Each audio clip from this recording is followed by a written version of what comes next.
On part sur la partie médiale du genou. On va venir mettre en évidence le tubercule de l'adducteur, du grand adducteur. C'est quelque chose qui n'est pas forcément très agréable au toucher. Et il va être en fait juste au-dessus de votre condyle médial. Donc pour le mettre en évidence, vu que comme son nom l'indique, c'est le tubercule du grand adducteur, c'est un muscle qui fait une adduction. Donc pour le mettre en évidence, on demande une résistance interne. Ça vous pousse sous le doigt au niveau de la terminaison et c'est cette zone-là qui vient. Et voilà, avec la tête, elle a un peu mal, c'est cette zone-ci. Et on relâche. On descend un petit peu, on arrive sur une zone qui s'appelle la patte doigt, qui va être la zone de terminaison de 3 muscles, le semi-tendineux, le sartorius et le gracile. Il y a un moyen de mémotechnique pour se souvenir de ça, c'est ta gueule salope, T comme semi-tendineux, G donc le ta gueule gracile, salope sartorius.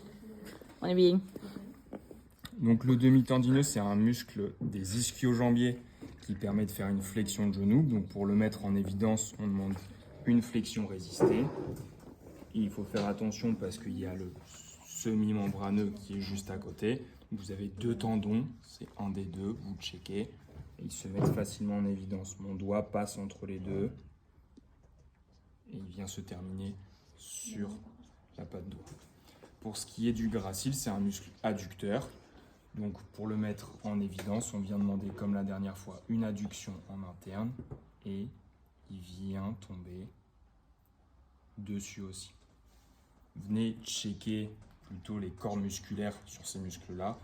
Sur le semi-tendineux et semi-membraneux, c'est facile au niveau du tendon, moins facile au niveau de l'adducteur. Et on termine sur le sartorius, qui est un muscle qui fait plusieurs actions. Donc pour le mettre en évidence, vous allez demander un glissement du talon sur la crête tibiale et vous allez mettre une résistance à toutes les composantes d'ouverture. Et c'est un muscle qui vient ici, qui n'est pas forcément très agréable non plus. Et il vient se terminer tout pareil. Quand vous voulez mettre en évidence un muscle, vous venez toujours mettre de la contraction, résister sur son action. C'est le meilleur moyen pour ne pas vous tromper, pour savoir quel muscle vous checkez, quel muscle vous faites.